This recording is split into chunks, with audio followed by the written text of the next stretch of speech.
I spent 72 hours cooking the perfect birthday feast for my grandfather. Then, my cousin showed up with cameras, turned my kitchen into a film set, and tried to steal the entire celebration. But what happened next?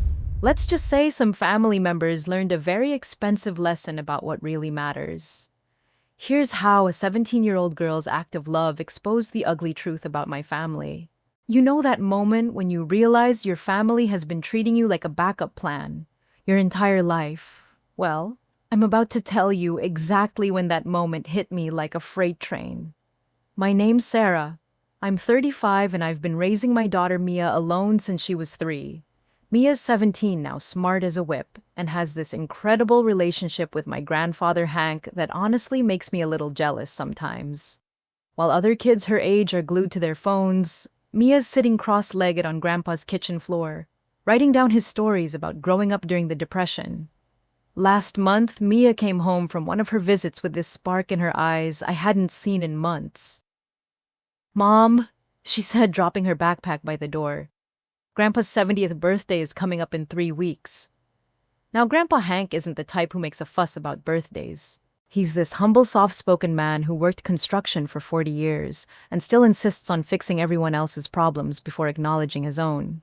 But Mia had this idea that stopped me cold. "I want to cook for him," she announced. "Not just dinner, I'm talking about a real feast. 3 days of prep, all his favorite recipes from when he was young. The mac and cheese his mother used to make, the fried chicken from his first job at that diner, everything." I looked at my daughter, this 17-year-old who'd been working part-time at the local bookstore just to help with groceries, and I felt my heart swell and break at the same time.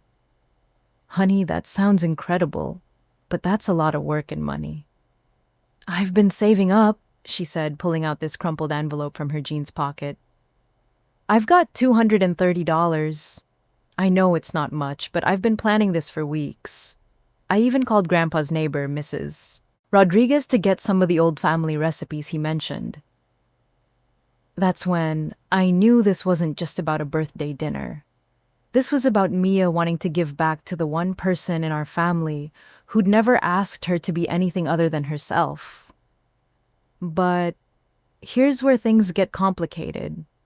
My cousin Laura had just moved back to town after her marketing career in Seattle fell apart. She'd been staying with my Aunt Karen trying to rebuild her life, and she'd been making a real effort to reconnect with family. When I mentioned Mia's plan, Laura immediately volunteered to help.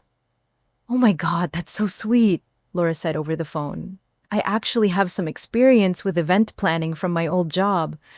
Maybe I could coordinate some things, help make it really special." I should have trusted my gut right then.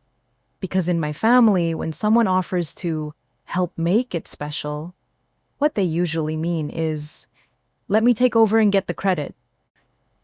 But Mia was so excited about having a partner in this project, and Laura seemed genuinely enthusiastic. So I said yes. Big mistake. To understand why this whole thing went sideways, you need to know about my family dynamics. It's like a soap opera, except instead of glamorous people with perfect hair, it's just regular folks with decades of unresolved issues. Grandpa Hank raised me after my parents died in a car accident when I was 8. While other kids had bedtime stories, I had Grandpa teaching me how to make cornbread from scratch and telling me about his days working the railroads. He never had much money, but that man could turn $5 worth of groceries into a feast that would feed half the neighborhood. The thing about Grandpa is he never tried to be anything he wasn't. He lived in the same small house for 50 years, drove his pickup truck until the wheels literally fell off, and measured success by how many people he could help, not how much money he made. He taught me that love isn't something you say, it's something you do. Every day, Mia absorbed those same values. When she was little, she'd spend entire summers at Grandpa's house learning how to grow tomatoes and listening to his stories about the old days. She never cared that his furniture was secondhand or that his TV was older than most people's cars. To her, Grandpa Hank was the richest man in the world because he had time for her. But the rest of my family, that's where it gets complicated. My Aunt Karen, my mom's sister, married well. really well. Her husband owns 3 car dealerships. They live in this massive house with a circular driveway, and Karen has never missed an opportunity to remind everyone about their success. Not in a mean way, you understand. More like those backhanded compliments that leave you feeling small without quite knowing why. "Oh, Sarah, it's so nice that you and Mia are happy with your little apartment," she'd say. "Some people just aren't meant for the big house lifestyle, and that's perfectly fine." Or, my personal favorite, "Mia is such a sweet girl. It's amazing how well adjusted she is, considering everything she's been through." Everything she's been through. Like being raised by a single mom was some kind of tragic backstory instead of just life. Laura grew up in that world of privilege, but she was different. At least, I thought she was. When we were kids, she'd sneak over to Grandpa's house to escape her mother's constant social events and charity galas. She seemed to genuinely love the simple life, the home-cooked meals, the porch swing conversations that lasted until midnight. But somewhere along the way, Laura bought into her mother's version of success. She moved to Seattle for college, got into marketing, started posting these carefully curated social media photos of her apartment with the city view and her expensive coffee and her designer everything. She stopped coming to family gatherings, unless they were the big formal ones where she could network. Then about 6 months ago, everything crashed. Her company downsized, she lost her job, her boyfriend left her for someone younger, and her perfect Seattle life just evaporated. She came back home with 2 suitcases and a wounded pride that you could see from space. I felt bad for her. I really did. We all did. But here's the thing about Laura that I should have remembered when she's hurting. She has this way of making everything about her. Not intentionally, maybe, but it happens anyway. When she offered to help with Grandpa's party, I thought maybe this was her chance to reconnect with what really mattered. To remember why she used to love those simple family dinners and front porch conversations. But I was forgetting something important about my family. In Karen's world, everything is a performance. Every gathering is an opportunity to showcase how successful and put together you are. And Laura had been living in that world for so long she'd forgotten how to just be genuine. The first red flag should have been when Laura asked if we were really going to have the party at my apartment. "It's just so small," she said, looking around my living room like it was a tragic museum exhibit. "Are you sure we can fit everyone?" "It's not about the space," Mia said quietly. "It's about making Grandpa feel loved." Laura smiled, but it was that same smile I'd seen Karen use 1,000 times. The one that says, "Oh honey, you just don't understand how the world works." The second red flag was when Laura started talking about elevating the event, making it more memorable, using words like experience and presentation, when all Mia wanted to do was cook the food that reminded Grandpa of his childhood. But the biggest red flag, the one I should have seen coming from a mile away, was when Laura started recording everything for her lifestyle blog. She was supposedly documenting the journey back to family values for her online audience. Every conversation with Mia about recipes became a photo opportunity. Every trip to the grocery store became content for her Instagram story. "This is so authentic," she kept saying, holding up her phone to film Mia chopping vegetables. "My followers are going to love this whole farm-to-table, back-to-basics vibe." Mia was too polite to complain, but I could see it in her eyes. This wasn't about authenticity for Laura. This was about building her personal brand on the back of my daughter's genuine love for her great-grandfather. I should have stopped it right then. I should have trusted that sick feeling in my stomach that told me Laura was turning Mia's beautiful gesture into a performance. But I didn't want to cause family drama, and I honestly thought maybe I was being paranoid. After all, what could possibly go wrong? Everything Laura could have done wrong, she was about to do wrong. But first, let me tell you about what Mia had planned because it was absolutely beautiful. Mia spent 2 weeks researching Grandpa's favorite recipes, not just Googling Southern comfort food, but actually calling his old neighbors, tracking down the woman who used to work at that diner where he got his first job, even going to the local historical society to find cookbooks from the 1950s. She made this detailed menu written in her careful handwriting on lined notebook paper. Classic mac and cheese with 3 different cheeses, the way Grandpa's mother made it during the Depression when cheese was a luxury. Fried chicken with this special seasoning blend that his old boss at the diner had taught him. Collard greens slow-cooked with ham hocks. Cornbread so good it could make you cry. And for dessert, a sweet potato pie using Grandpa's own sweet potatoes from the little garden behind his house. "Mom," she said, showing me her shopping list, "I want every bite to taste like a memory." That sentence right there. That's when I knew my daughter had inherited something special from Grandpa Hank. Not just his recipes, but his understanding that food is love made tangible. Mia had calculated everything down to the penny. She'd budgeted for ingredients, borrowed serving dishes from neighbors, even planned out a 3-day cooking schedule, so everything would be perfect and fresh. She was going to start on Thursday with the pie and the prep work. Friday would be the main cooking day, and Saturday would be final touches and assembly. "I want to do most of it myself," she told me. "Grandpa always said the secret ingredient is the person who cares enough to take their time." Laura showed up that first Thursday like she was reporting for duty at some kind of culinary boot camp. She had notebooks, a professional camera, and this whole production setup that made our kitchen look like a movie set. "Okay," Laura announced. "I've been thinking about how to really make this special. What if we document the whole process? I could create this amazing video series about traditional family recipes and authentic cooking." Mia looked confused. "I just want to cook for Grandpa." "Right, but imagine how meaningful it would be to have this preserved forever," Laura continued. "And honestly, your technique is so natural and instinctive. My followers would be fascinated by this whole generational cooking wisdom thing." I watched Mia's face change. She'd gone from excited to uncertain in about 30 seconds. This wasn't what she'd envisioned at all, but Laura was already setting up camera angles and talking about lighting. "Okay, so when you're creaming the butter for the pie crust, can you talk about what Grandpa taught you? Really lean into the emotional connection. And maybe we can get some close-ups of your hands.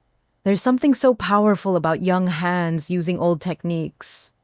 Mia started cooking, but instead of the peaceful meditative process she'd planned, every step became a performance. Laura would stop her mid-stir to adjust the camera angle. She'd ask Mia to repeat actions because the lighting wasn't quite right the first time. She turned my daughter's love letter to her great-grandfather into content creation. "This is incredible," Laura kept saying. "You're like a natural storyteller. Have you ever thought about doing this professionally?" And that's when I realized what was happening. Laura wasn't helping Mia honor Grandpa. She was using Mia's authenticity to rebuild her own brand. My daughter's genuine love for her great-grandfather was becoming Laura's comeback story. The worst part was watching Mia try to accommodate it all. She's always been a people-pleaser, especially with family, and she could see how excited Laura was getting. So she smiled and repeated actions for the camera and answered questions about her cooking philosophy, when all she really wanted to do was make food that would make Grandpa happy. By Friday, Laura had completely taken over the narrative. She was posting behind-the-scenes content to her Instagram talking about discovering authentic family traditions and the lost art of meaningful cooking. She had turned Mia's kitchen into a studio, and Mia into an unwitting co-star in Laura's personal rehabilitation tour. "I'm thinking we should invite some food bloggers to the actual party," Laura suggested while Mia was trying to concentrate on seasoning the chicken. "This kind of authentic content is exactly what people are craving right now." That's when I finally spoke up. "Laura, this isn't a publicity event. It's a birthday party for a 70-year-old man who just wants to spend time with his family." Laura looked at me like I'd suggested we serve dinner on paper plates. "Of course it's about family, but why not make it special? Why not create something that could inspire other people?" "It's already special," Mia said quietly, not looking up from her work.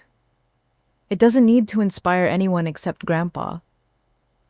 But Laura was on a roll now. She'd tasted that sweet possibility of viral content, and she wasn't backing down. Mia, honey, you have such a gift. You could really build something with this. I could help you start a cooking blog, maybe even a YouTube channel. This traditional cooking angle is so hot right now. I watched my daughter's shoulders tense. This wasn't what she wanted. She didn't want to be hot or trending or viral. She wanted to make her great-grandfather feel loved. But Laura couldn't see that. Or maybe she could see it, but she'd been living in the content creation world for so long that she'd forgotten the difference between genuine moments and manufactured ones. The breaking point came on Saturday morning, exactly 6 hours before the party was supposed to start. Laura arrived with what she called a few small improvements to make everything more polished. She'd ordered professional table linens. She'd hired a photographer. She'd created printed menus with fancy fonts that described each dish like we were running a restaurant instead of hosting a family dinner. And then she dropped the bomb that should have seen coming from the very beginning. "I hope you don't mind," Laura said, pulling out her phone. "But I've invited a few people who might be interested in featuring this story. There's a local food blogger, a photographer from the lifestyle magazine, and this producer I know who's always looking for authentic family content." Mia stopped stirring the gravy, just stopped completely, and stared at Laura like she'd grown a second head. "You invited strangers to Grandpa's birthday party." "They're not strangers. They're colleagues. And this could be really good exposure for you. I mean, if you're serious about cooking, you need to start thinking about building your brand." That's when I realized Laura had never understood what this was about. Not for one single second. She'd looked at my daughter's pure, loving gesture and seen it as raw material for her own comeback story. But the worst part wasn't Laura's complete tone deafness. The worst part was that I was about to find out just how far she was willing to go to make this about her. The morning of Grandpa's party, our kitchen looked like something out of a magazine. And I don't mean that in a good way. Mia had been up since 5 a.m. putting the finishing touches on everything. The sweet potato pie was cooling on the windowsill, the cornbread was warming in the oven, and the smell of slow-cooked collard greens had been filling our apartment since the night before. It should have been perfect. Instead, our home had been transformed into what looked like a professional photo shoot. Laura had arrived at dawn with an entire crew, not just the photographer and food blogger she'd mentioned, but a lighting technician, someone she called a styling assistant, and a videographer who kept moving our furniture around to get better angles. "This is going to be incredible," Laura kept saying, directing traffic in my own kitchen. The contrast between authentic home cooking and professional presentation is exactly the story people want to see right now. Mia was trying to plate the mac and cheese, but she kept getting interrupted by requests to hold that pose, or "Can you sprinkle the paprika again?" But slower this time. I watched my daughter's joy drain away with every interruption. "Laura," I said, pulling her aside, "this is getting out of hand. Mia can barely move in her own kitchen." "I know it seems like a lot, but trust me, this is how you create something memorable. Mia's going to thank me when she sees how beautiful everything looks." But Mia wasn't looking grateful. She was looking overwhelmed and confused, like she'd woken up in someone else's life. The decorations Mia had planned were simple and heartfelt. She'd printed out old family photos and arranged them around the dining room. She'd made hand-painted place cards with everyone's names in her careful cursive. She'd even picked wildflowers from the vacant lot behind our building and arranged them in mason jars. Laura took one look at Mia's decorations and started making improvements. The wildflowers got replaced with expensive roses. The hand-painted place cards got swapped out for printed ones with fancy calligraphy. The family photos got rearranged into what Laura called a more visually cohesive display.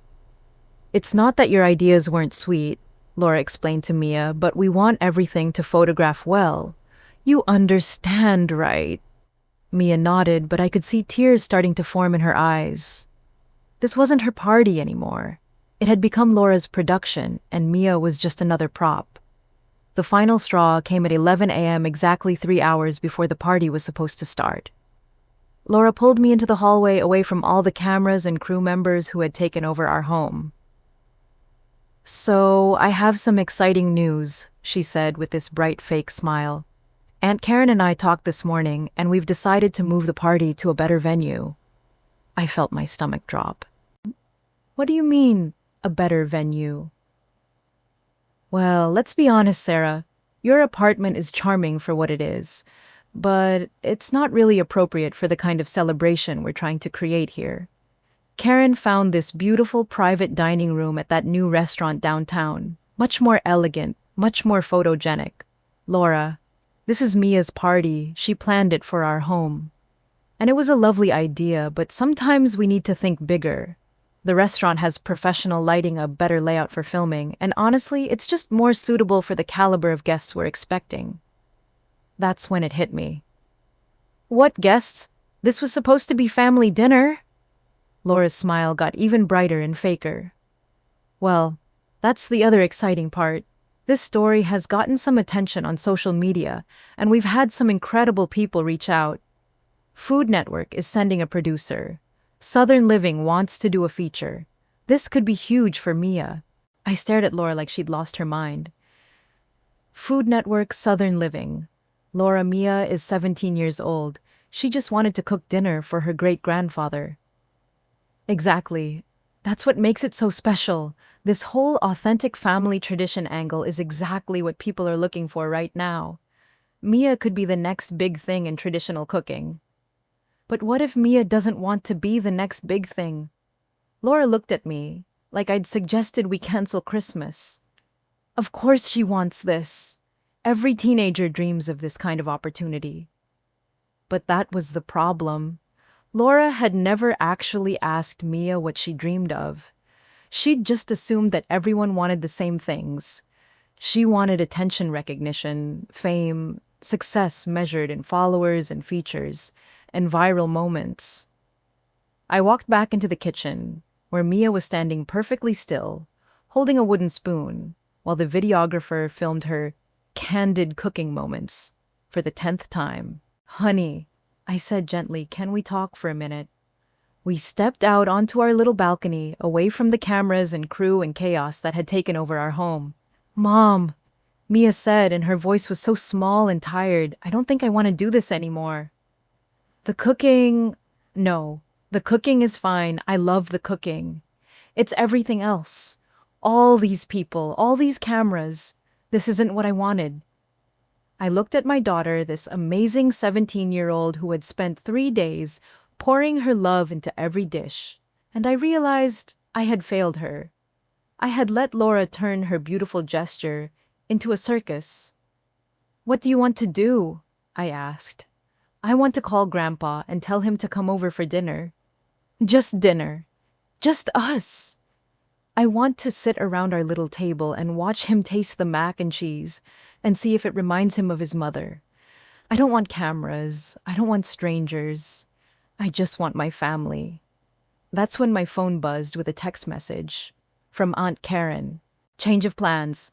Party moved to Meridian Restaurant private dining room. 3 p.m. Adults only. Laura will explain." I read the message twice, hoping I'd misunderstood, but there it was in black and white. Adults only. Mia had been uninvited to her own party. I showed her the text and I watched something break in my daughter's face. Not anger, not even disappointment. Just this quiet, devastating recognition that she'd been pushed out of her own loving gesture. "Adults only," she repeated softly. "So they don't want me there, but they want my food." And that's when I realized this wasn't just about Laura anymore. This was about my entire family's willingness to take what Mia had created and exclude her from it. They wanted the credit, the attention, the beautiful story about family traditions, but they didn't actually want the person who had made it all possible.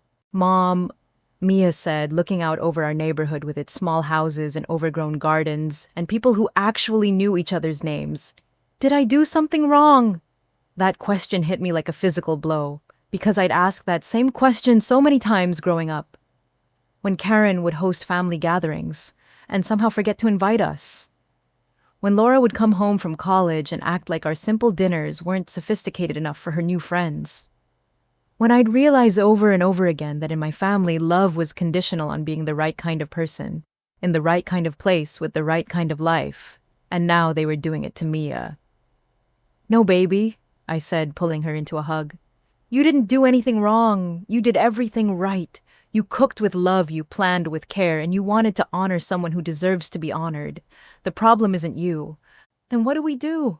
I looked around our little apartment filled with strangers and equipment and all the wrong energy, and I made a decision that probably should have made years ago. We take back your party. Walking back into that kitchen felt like entering a war zone where I was finally ready to pick a side. Laura was directing the photographer to get shots of the finished dishes, while the food blogger interviewed the styling assistant about the authentic aesthetic choices. Nobody was talking to Mia. The person who had actually made every single thing they were photographing had become invisible in her own kitchen. Laura, I said, my voice cutting through all the chatter. We need to talk, now. Can it wait? We're just getting the final shots before we transport everything to the restaurant. No, it can't wait, and we're not transporting anything anywhere. The room went quiet. All these strangers stopped what they were doing and looked at me like I'd just announced I was canceling Christmas. Laura laughed, but it was nervous. Sarah, don't be ridiculous. Everything's already set up at Meridian. The reservation is confirmed. The guests are expecting us. What guests, Laura? Because according to this text from Karen, Mia isn't invited to her own party. I held up my phone so everyone could see the message. Adults only, I read out loud. At a party celebrating food that my 17-year-old daughter spent 3 days making with her own hands and her own money. The food blogger started recording on her phone. I guess even a family meltdown was content to these people. That's not what this is about, Laura said quickly. It's just that the venue has certain restrictions, and with all the media attention, we thought it would be better to have a more controlled environment. Controlled environment, I repeated, for a birthday party, for a 70-year-old man who just wanted dinner with his family. Mia was standing by the stove, still holding that wooden spoon, watching this whole scene unfold like she was trapped in someone else's nightmare. Laura, I continued, help me understand something. At what point did you decide that Mia's loving gesture needed to be turned into your personal comeback tour? That's not fair. I've been trying to help. Help who?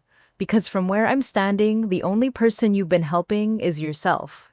You've turned my daughter's kitchen into a film set, you've invited strangers to document her private family moment, and now you want to exclude her from the actual event. How exactly is any of that helping Mia? The videographer was still filming. The photographer was still taking pictures.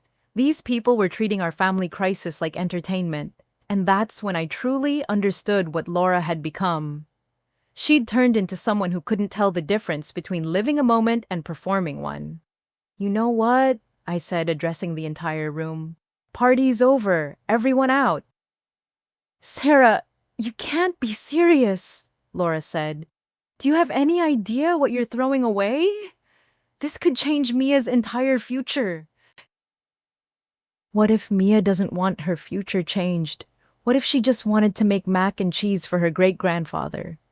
That's when Mia finally spoke up. Her voice was quiet, but it carried across the entire room. I never asked for any of this, she said. I just wanted Grandpa to taste something that would remind him of being young and happy. I wanted him to know that somebody in this family still cares about the stories he tells and the recipes he remembers. She set down the wooden spoon and looked directly at Laura. You keep talking about my future like I'm some kind of project you're working on. But I already know what I want my future to look like. I want to be the kind of person who shows up for people without needing cameras to prove it happened. I want to cook for people I love because I love them, not because it might go viral. The room was dead silent now. Even the blogger had stopped recording. I want to be like Grandpa, Mia continued. He spent 50 years making everyone else feel important without ever needing anyone to tell him how special he was. That's success. That's the future I want.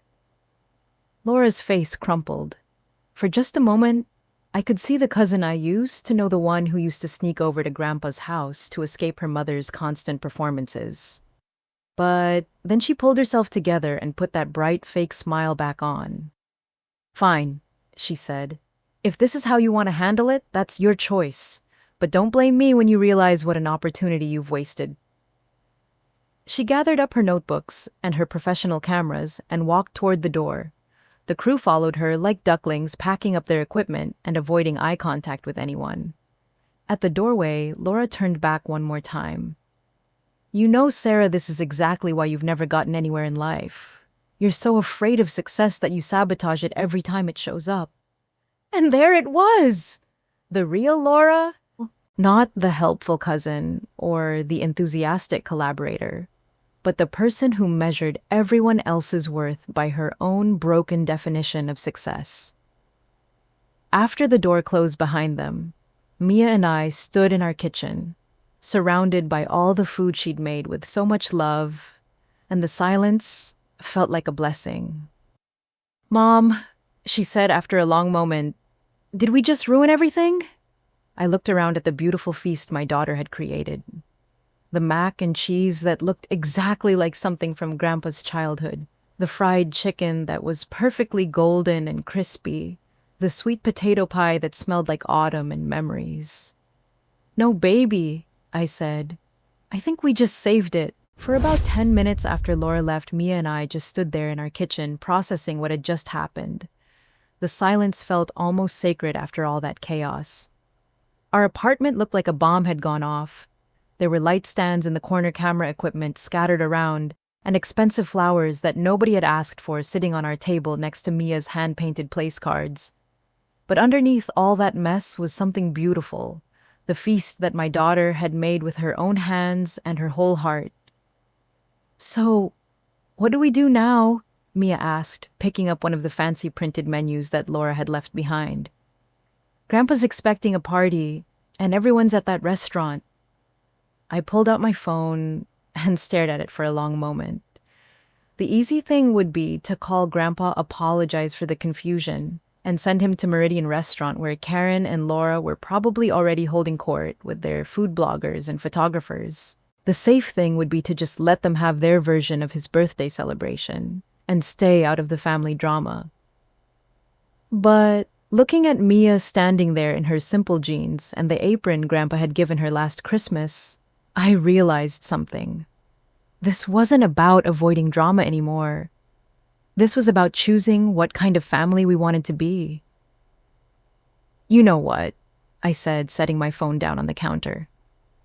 Maybe this is exactly what was supposed to happen. What do you mean? I gestured around our small kitchen, at all the food that smelled like love and memories. Maybe Grandpa doesn't need a fancy restaurant or professional photographers or people who don't even know him documenting his birthday. Maybe he just needs what you were planning to give him from the beginning. Mia looked uncertain. But it's just us now, and our apartment is so small, and the decorations aren't fancy, and there won't be any of those important people Laura invited. Mia, I said, sitting down at our little table. Do you remember what Grandpa always says about the best meals he ever had? She thought for a moment. He says they were never about the food. They were about the people, the stories, the feeling of being seen and known and cared for. I picked up one of her hand-painted place cards, this simple piece of cardboard that she'd decorated with so much care. This is worth more than all of Laura's professional styling because you made it. You made it for him. I could see Mia starting to understand. The doubt in her eyes was being replaced by something else. Not confidence exactly, but clarity. You're right, she said slowly. I mean, when Grandpa tells stories about Sunday dinners at his grandmother's house, he never talks about how the table looked or whether the right people were there. He talks about how his grandmother would save him the last piece of cornbread and how everyone would sit around afterward telling stories until it got dark. Exactly. Mia walked over to the stove and lifted the lid on the pot of collard greens. The smell that rose up was incredible, rich and savory and comforting in a way that no fancy restaurant could replicate. Mom, what if we just call Grandpa and tell him the truth? that we want to have a simple dinner, just family, just the way we originally planned. What about everyone else? Karen and Laura and all their guests. Mia shrugged. They can have their fancy party, but Grandpa can choose which one he wants to be at. I looked at my daughter, this 17-year-old who had somehow figured out something that had taken me decades to learn. You can't control what other people do, but you can control what you do. You can choose authenticity over performance, love over image connection, over content. You know what the scary part is, I said. What? He might choose their party, the fancy restaurant, the important people, the whole production. And if he does, we'll have to be okay with that.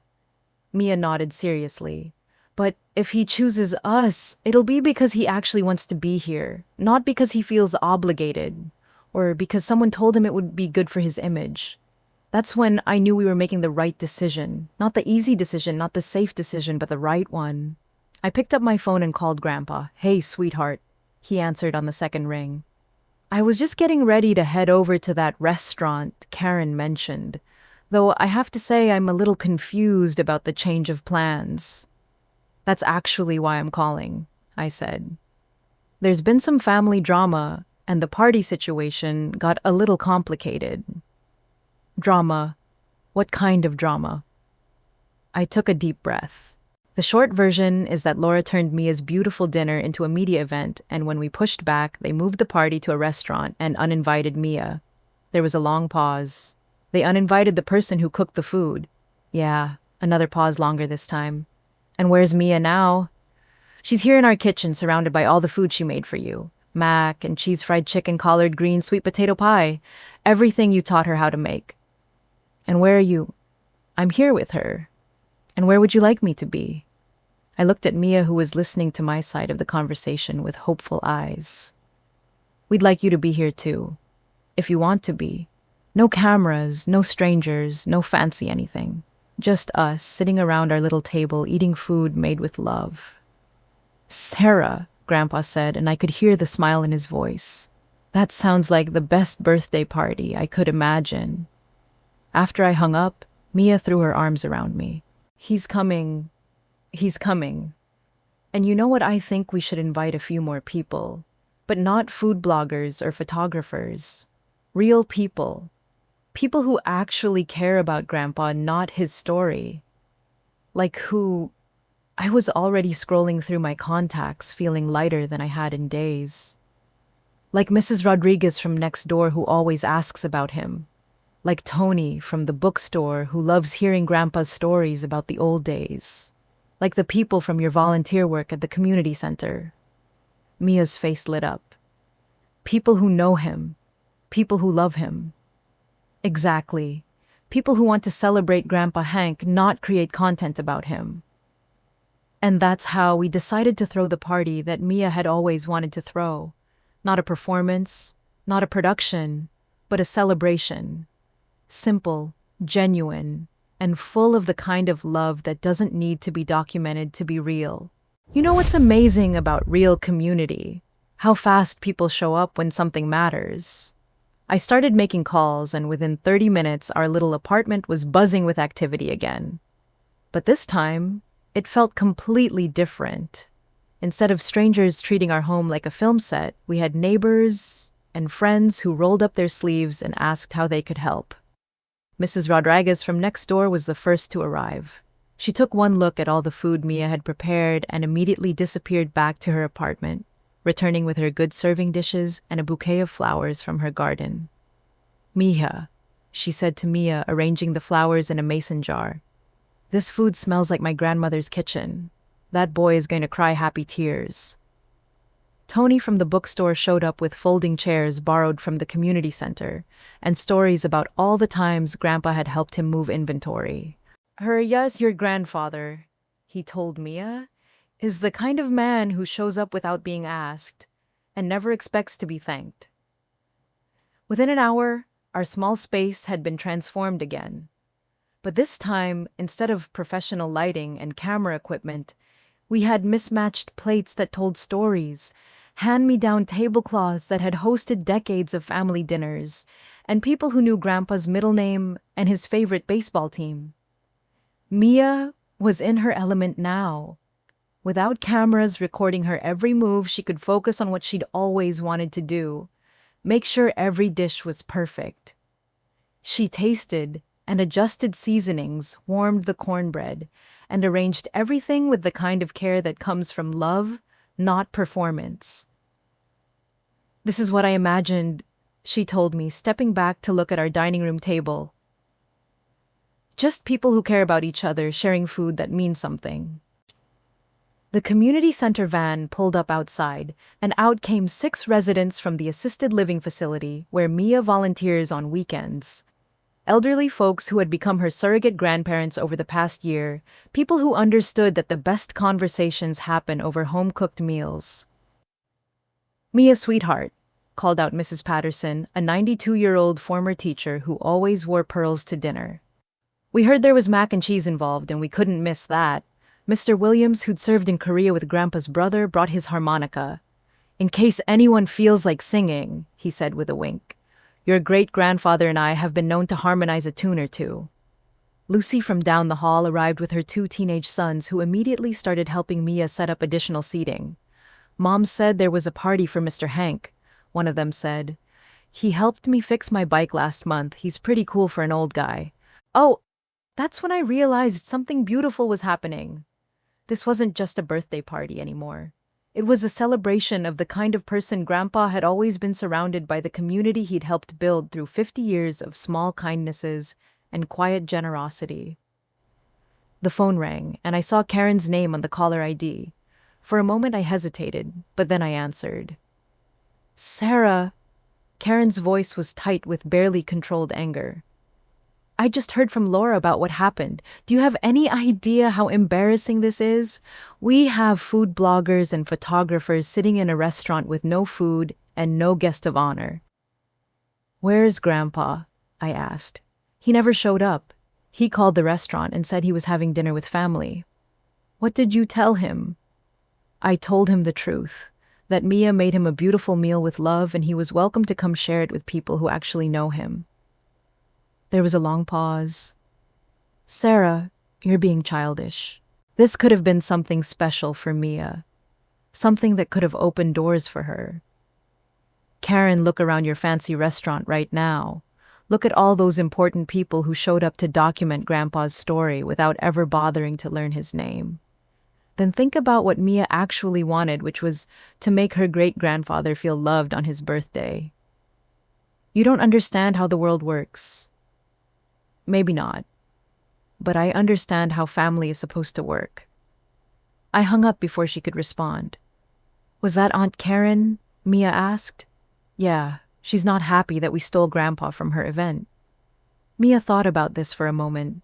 "Mom, do you think they're mad because we ruined their party? Or because they realized their party was never really about Grandpa at all?"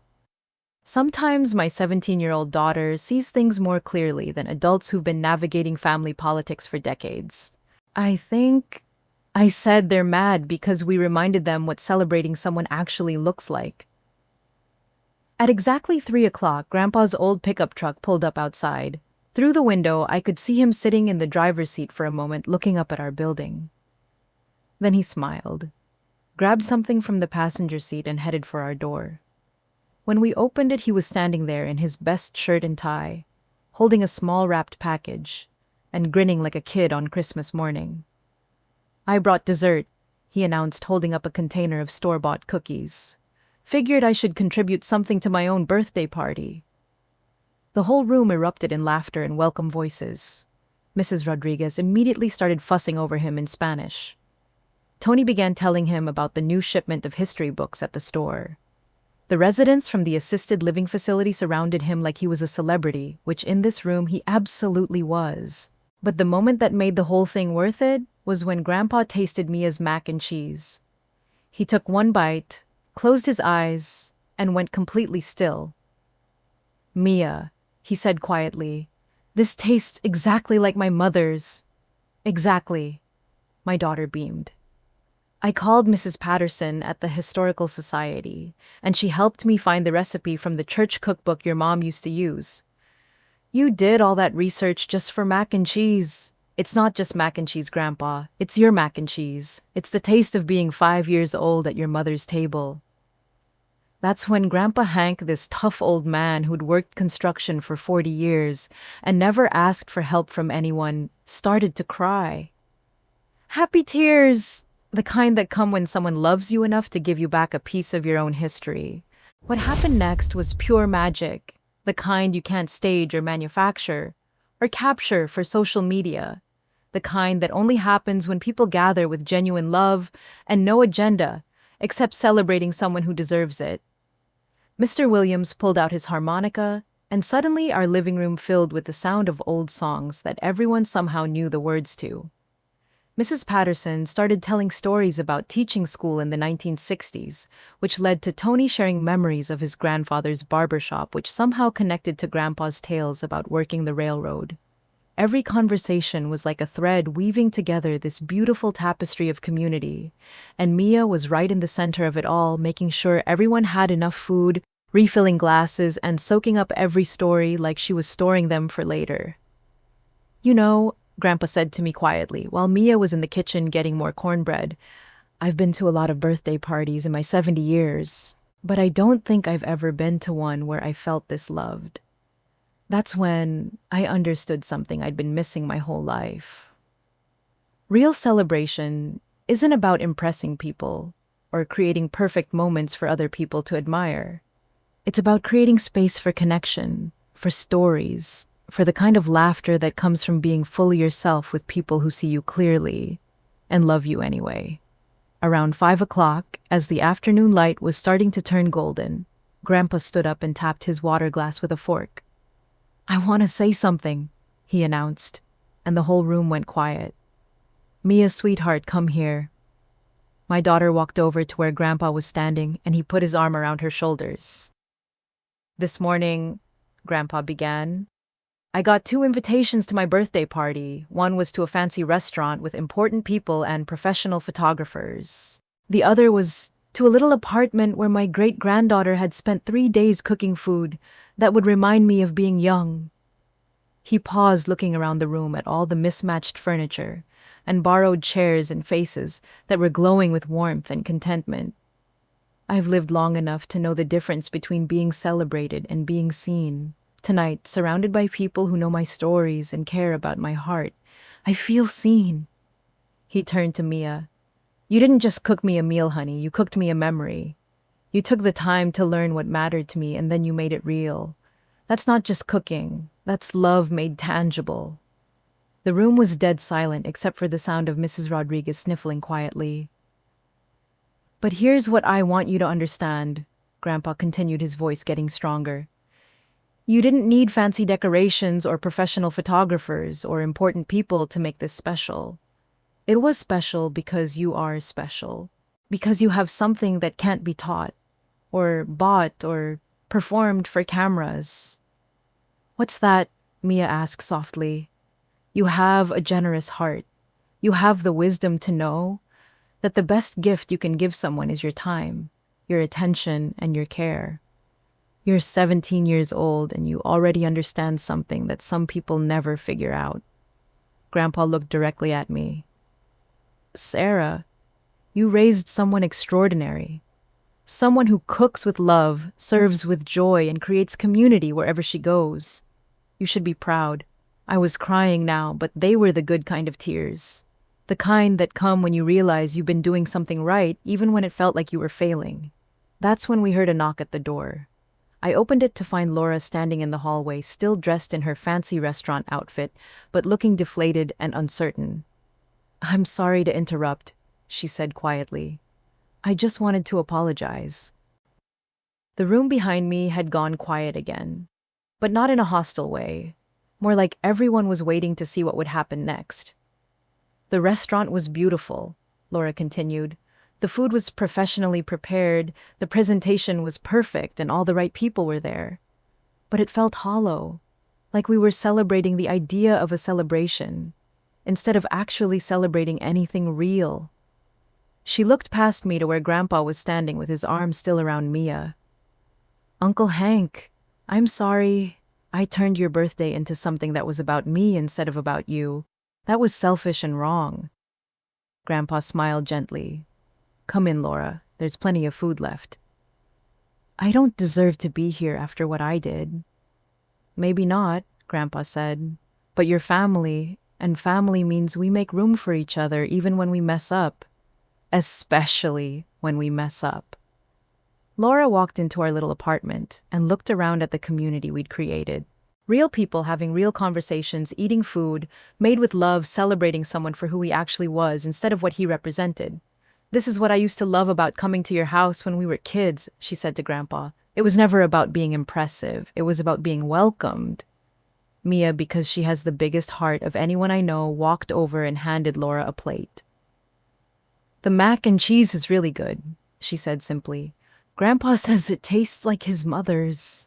And that's how Laura ended up sitting on my living room floor eating comfort food and listening to Mr. Williams play harmonica, probably for the first time in years, doing something that wasn't being documented or performed or turned into content. As the evening wound down and people started heading home, Grandpa pulled me aside.